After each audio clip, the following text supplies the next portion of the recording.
प्रभाग क्रमांक 7 सुभाषनगर येथे महायुतीचे उमेदवार आशुतोष काळे यांच्या प्रचारार्थ कॉर्नर सभा संपन्न। कोपरगाव शहरातील प्रभाग क्रमांक 7 सुभाषनगर येथे महायुतीचे उमेदवार आशुतोष काळे यांच्या प्रचारार्थ कॉर्नर सभेचे आयोजन करण्यात आले होते। येणाऱ्या 20 तारखेला निवडणूक पार पडणार आहे। जशी निवडणूक तारीख जवळ येत आहे तसतसा निवडणुकांचा प्रचाराचा वेग देखील वाढत आहे। आशुतोष काळे यांनी कोपरगावचा मोठा विकास केला आहे। रस्ते, वीज, पाणी असे अनेक प्रश्न सोडविले आहे। त्यामुळे त्यांना मोठ्या प्रमाणात मतदान करून त्यांना मंत्री पदावर पाहावयाचे आहे असे अनेक वक्त्यांनी म्हटले।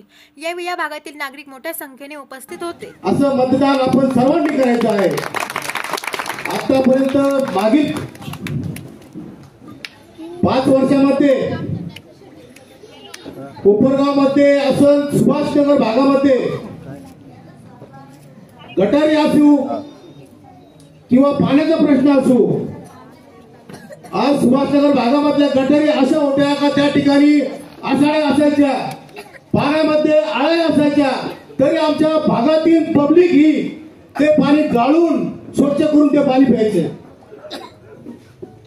त्यानंतरची परिस्थिती अशी झाली, 2019 नंतर दादा निवडून आले आणि दादांना फक्त 3 वर्ष भेटले आणि त्या 3 वर्षामध्ये दादांनी कोपरगावचा कायापालट केला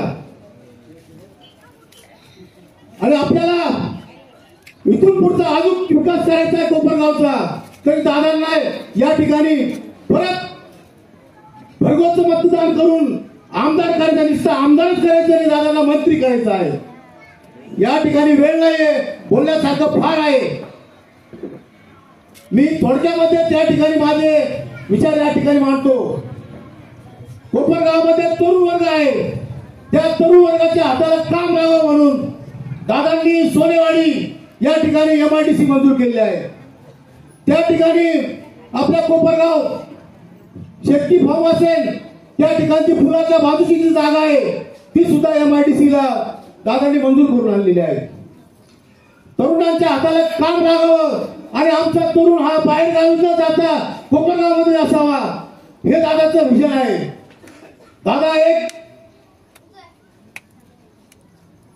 दादांचं शिक्षण हे उच्च शिक्षण आहे आणि दादा परदेशामधून शिकून आलेला आहे आणि एक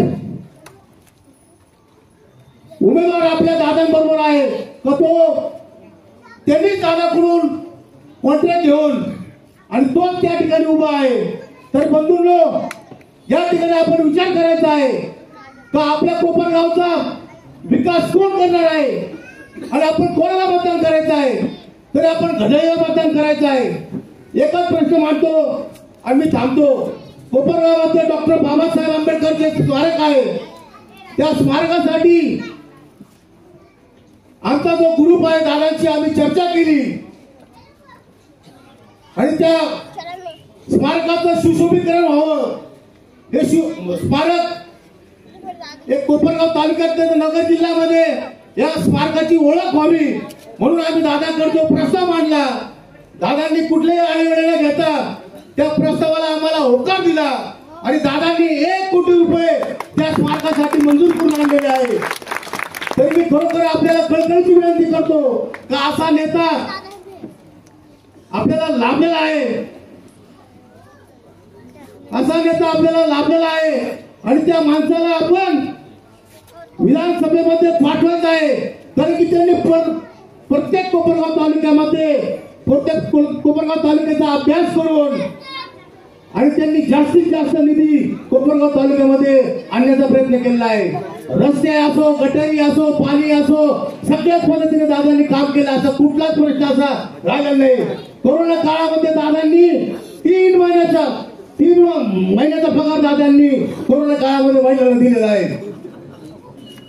तर मी या ठिकाणी बरेचसे काही बोलण्याचं आहे, तरी मी विनंती करतो सर्व माता भगिनींना येणाऱ्या 20 तारखेला आपण कुठल्याही भलत्याला बळी न पडता घड्याळ या चिन्हावरील भरघोस मतदान करून दादांना मंत्री करा अशी मी अपेक्षा व्यक्त करतो। या ठिकाणी थांबतो, अभिवादन करून त्याचबरोबर या ठिकाणी उपस्थित सर्व मान्यवर आणि या ठिकाणी जमलेले माझे सुभाषनगर भागातील सर्व बंधू आणि भगिनींनो, या ठिकाणी आपल्या या कोपरगावच्या विकासासाठी आदरणीय माननीय श्री आशिषोष दादा काळे या दादांनी प्रत्येक समाजासाठी काम केलेलं आहे आणि दादा करत आहे आणि पुढे बी करतीलच.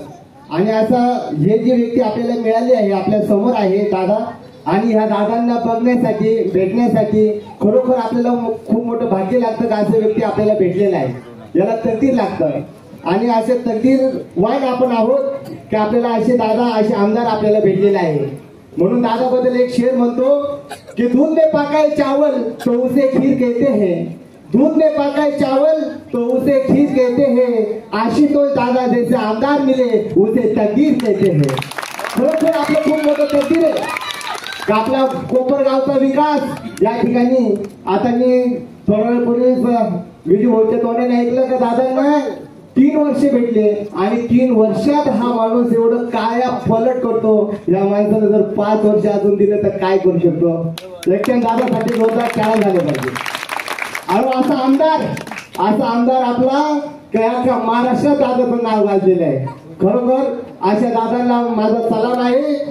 दादाबद्दल जर कधी अजून मला बोलायचं ठरलं दादांनी सांगितलं की आपल्याला थोडंच बोलायचं आहे, त्यामुळे मी दादाबद्दल जास्त बोलणार नाही. पण जाता जाता तुम्हाला सर्वांना विनंती करतो की अशा माणसाला आपल्याला निवडून द्यायचं आहे, पण आपल्याला रेकॉर्ड ब्रेक करायचं आहे. असं दादाला निवडून द्यायचं आहे की आपल्या महाराष्ट्रातून दादाचं नाव गेलं पाहिजे तिकडे तिकडे. दादांनी लोकशाहीला उसाट्यांसाठी आंदोलन सोहळा व्हावा. फक्त दादांना मी एक दिवस आम्ही भेटलो, दादा आंदोलन सोहळा झाला पाहिजे.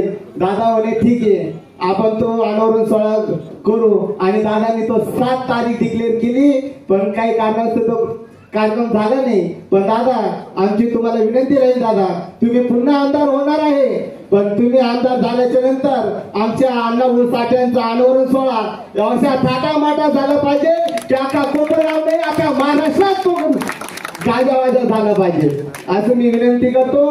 पुन्हा एकदा अजून दुसरी गोष्ट, खुल्या नाट्यगृहासाठी आपल्या बस स्टँडच्या जवळच असलेले जे खुले नाट्यगृह आहे त्या खुल्या नाट्यगृहासाठी दादांनी 4 कोटी रुपये दिले. जोरदार टाळ्या झाले पाहिजे दादांसाठी. आता खुल्या नाट्यगृहाचं जर काम झालं त्या ठिकाणी आपल्या गरीब गरजू महिलांचं मुलींचं त्या ठिकाणी साखरपुडा लग्न वाढदिवस आपण या छोट्या छोट्या गोष्टी सुद्धा आपण करू शकतो. आपण मोठे मंगल कार्य करू घेऊ शकतो का. आपल्या ऐपत आहे का. आपण रोज कामवतो रोजचे खाणारे माणसं, पण दादांनी असा खुले नाट्यगृह तयार केलेलं आहे आणि करणार आहे.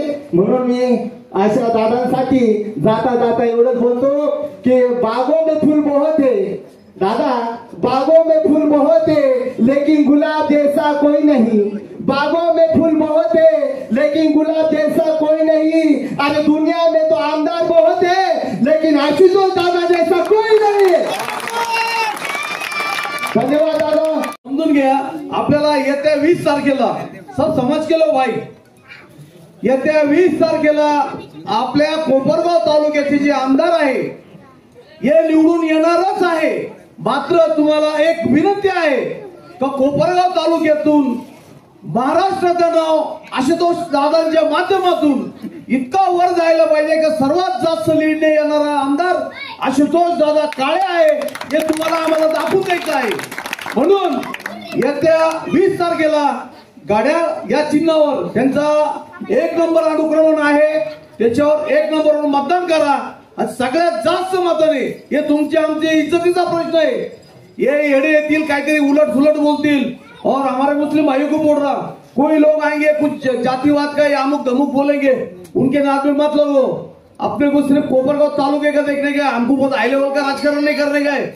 हमको हमारा नेता कैसा है, हम हमारे टाइम के ऊपर हमारे लिए कौन भागता, कौन दौड़ता हमारे कौम के लिए, कौन हमारे दलित भाइयों के लिए भागता, इतना देखने का है.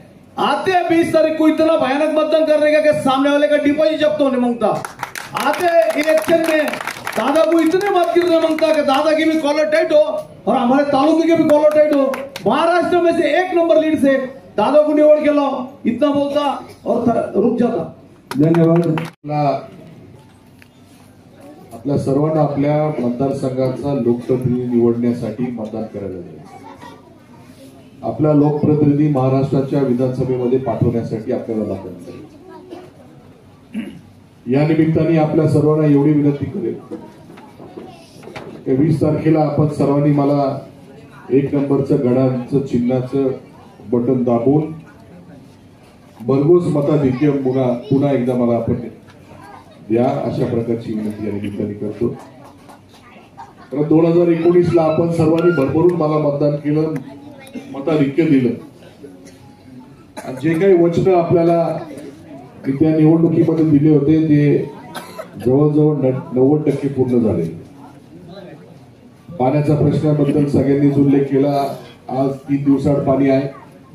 येते 3 दिवसाआड पाणी. आपल्याकडं एवढं पाणी आहे का आपण दिवसाआडही पाणी देऊ शकतो. आपल्या टाकीचं काम चालू आहे. संजयनगरमध्ये टाकीचं काम चालू आहे ना, बघितलं का तुम्ही?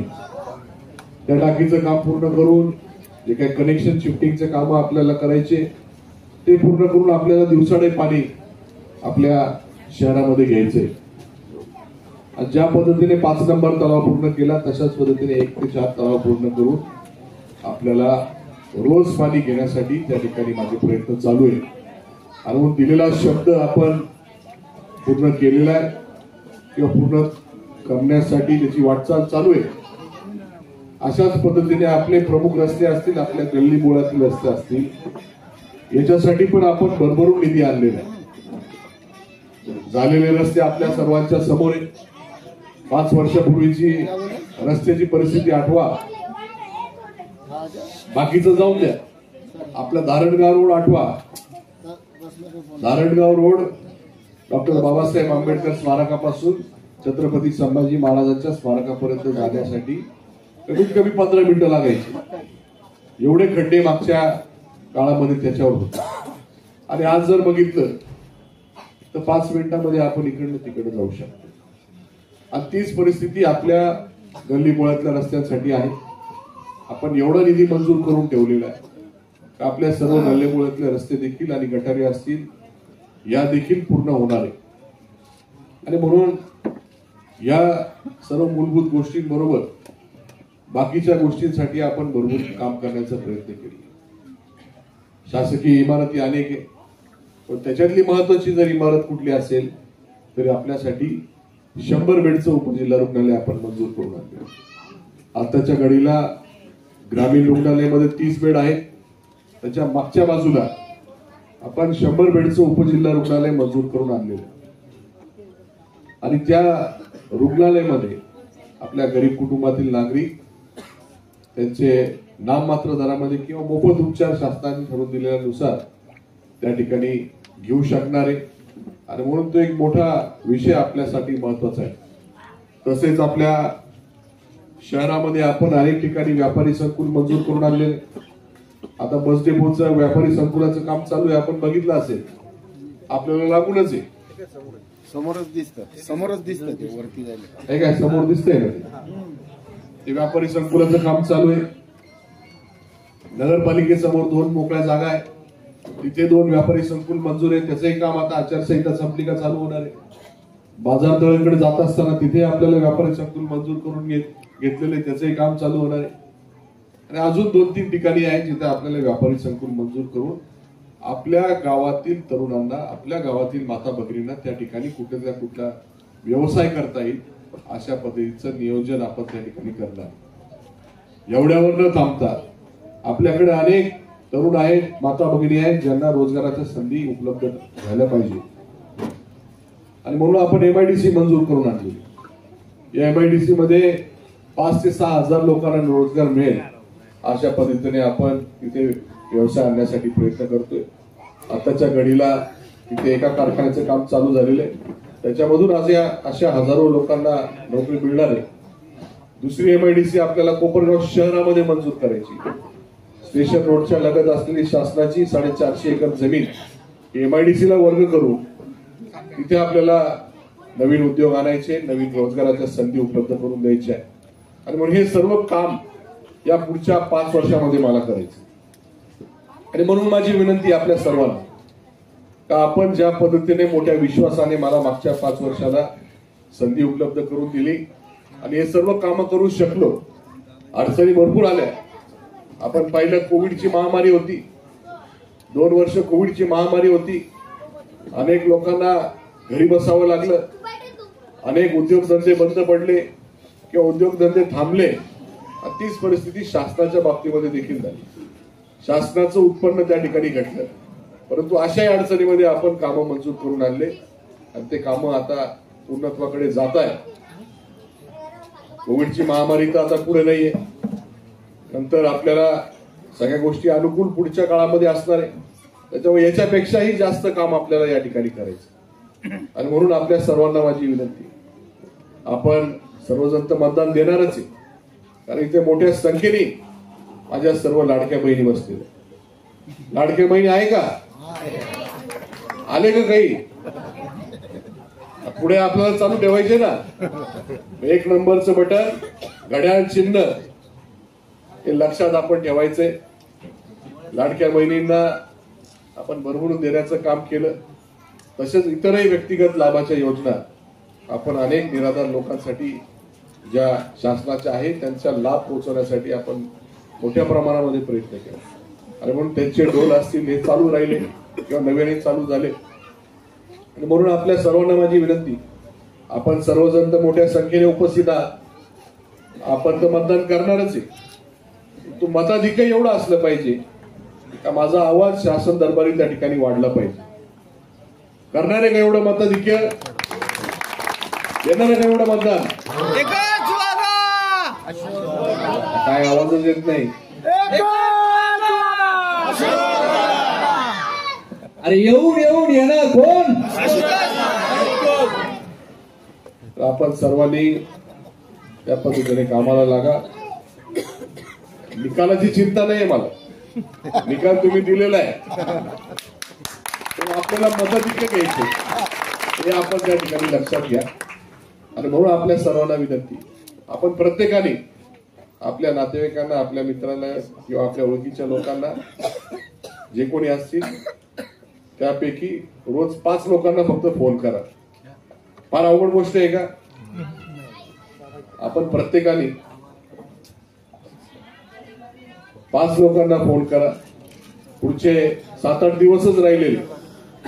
आज आहे 11 तारीख, आता 11 तारीख संपलेली, 12 तारीख म्हणजे 8 दिवसाला आपल्याला मतदान करायचे. 40 फोन करायला 8 दिवसामध्ये फार अवघड नाही ना. तर आपण सर्वांनी त्या पद्धतीने कामाला लागा.